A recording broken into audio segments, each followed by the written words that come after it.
What you're looking at right now completely changes everything we thought we knew about one of history's most tragic moments. That mother cradling her child. Not a mother. Not even related. Those two sisters who died holding each other? At least one of them was a man. And here's the crazy part. This isn't some fringe theory. This is peer-reviewed science from 2024 that just exposed how we've been projecting our own assumptions onto the past for over a century. Stick around, because by the end of this video, you're gonna question everything you learned about Pompeii. All right, let's set the scene. August 24th, 79 AD. Mount Vesuvius erupts with the force of 100,000 atomic bombs. The Roman city of Pompeii is buried under 20 feet of volcanic ash and pumice in less than 24 hours. About 2,000 people die, frozen in time in their final moments. Fast forward to 1863. An archaeologist named Giuseppe Fiorelli has a genius idea. When excavators find hollow spaces in the hardened ash, he realizes these are voids left by decomposed bodies. So he pours plaster into these cavities, and what emerges are these hauntingly detailed casts of Pompeii's victims in their final moments.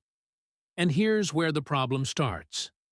From day one, archaeologists looked at these frozen scenes and started making up stories about who these people were, based purely on, well, basically, their imagination, their positions, their proximity to each other, items found nearby.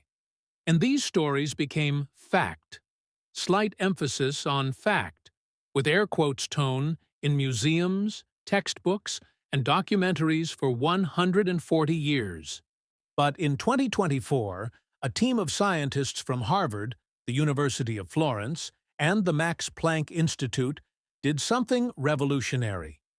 They extracted DNA from the bones of 14 Pompeii victims and analyzed it using cutting-edge ancient DNA techniques. And what they found? Almost every story we've been telling was completely wrong. Let's start with the most famous example, the so-called Two Maidens. For decades, these two figures found in the house of the Cryptoporticus were described as sisters, or possibly a mother and daughter, who died in an embrace. Tour guides told romantic, tragic stories about their final moments together. Museums displayed them as symbols of familial love in the face of death. The DNA revealed that at least one of them was male, not sisters, not mother and daughter. The entire narrative we built around them was fiction. For over a century, archaeologists misread Pompeii by projecting Victorian-era assumptions onto ancient bodies, assuming nuclear families, heterosexual couples, gender roles, and biological relationships based on proximity, jewelry, and posture. New DNA evidence shows those stories were wrong. Genetic analysis reveals Pompeii was a highly cosmopolitan city, with ancestry from across the Mediterranean, and many people who died together weren't related at all. Rather than tidy family narratives, the evidence suggests a complex mix of friends, workers, and strangers. Admitting we don't know turns out to be a more honest and more interesting way to understand the past. The Pompeii study highlights a bigger issue. Much of what we call history is shaped by modern cultural bias and presented as fact.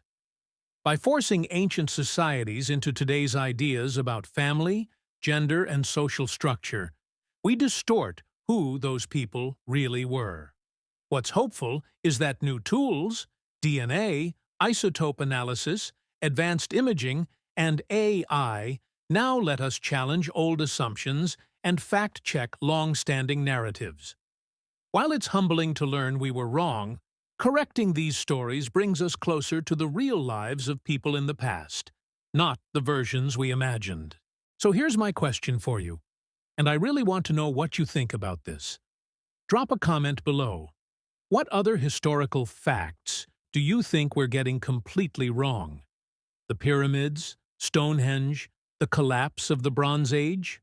If this video changed how you think about ancient history, or if you're mad at me for ruining the Pompeii stories you grew up with, hit that like button and subscribe to this channel.